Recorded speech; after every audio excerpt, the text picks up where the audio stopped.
TDP red book ను ఉద్దేశించి మాజీ మంత్రి పేర్ని నాని వివాదాస్పద వ్యాఖ్యలు చేశారు. అరిచే కుక్క కరవదని, కరిచే కుక్క అరవదంటూ సెటైర్లు వేశారు. టీడీపీ ఓ వైపు ఎర్ర బుక్కు అంటూ ఉంటే మనోళ్లు రప్ప రప్ప అంటున్నారని కామెంట్ చేశారు. అలా మన నాయకులు కార్యకర్తలకు వాళ్లకు బదిలిస్తే ఇక వాళ్లకు మనకు తేడా ఏంటి అని ప్రశ్నించారు. జగన్ 2.0 ప్రభుత్వం రాగానే కార్యకర్తలు నాయకులకు ఫ్రీ హ్యాండ్ ఉంటుందని, అప్పటి వరకు ఇలా రప్ప రప్ప అంటూ కామెంట్ చేయటం బంద్ చేయాలన్నారు.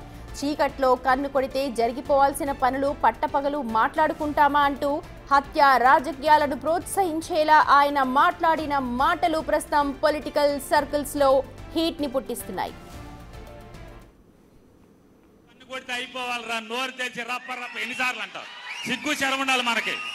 ఎన్నిసార్లు అంటారు? అది ఇక అదే పని. చీకట్లో చేయాల్సిన పనులు కూడా పట్టపగలు అసహ్యంగా ఏంటిది? రప్ప రప్పని చీకట్లో జరిగిపోవాలి. చెప్పేవాడు ఎవడో చేయడు. కరిసే కుక్క మొరగదు, మురిగే కుక్క కరవదు. అది తెలుసుకోండి కొంచెం.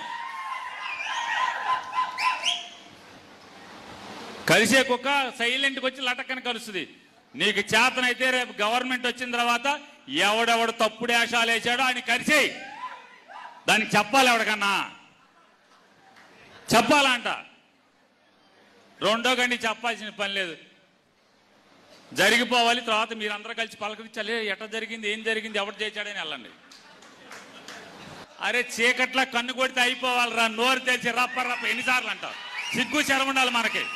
ఎన్నిసార్లు అంటారు? అది ఇక అదే పని. చీకట్లో చేయాల్సిన పనులు కూడా పట్టపగలు అసహ్యంగా ఏంటిది? రప్ప రప్పని చీకట్లో జరిగిపోవాలి. చెప్పేవాడు ఎవడో చేయడు. కరిసే కుక్క మొరగదు, మురిగే కుక్క కరవదు. అది తెలుసుకోండి కొంచెం. కరిసే కుక్క సైలెంట్కి వచ్చి లటక్కని కలుస్తుంది. నీకు చేతనైతే రేపు గవర్నమెంట్ వచ్చిన తర్వాత ఎవడెవడు తప్పుడు వేషాలు వేసాడో ఆయన కరిసేయి. దానికి చెప్పాలి, ఎవడికన్నా చెప్పాలంట. రెండో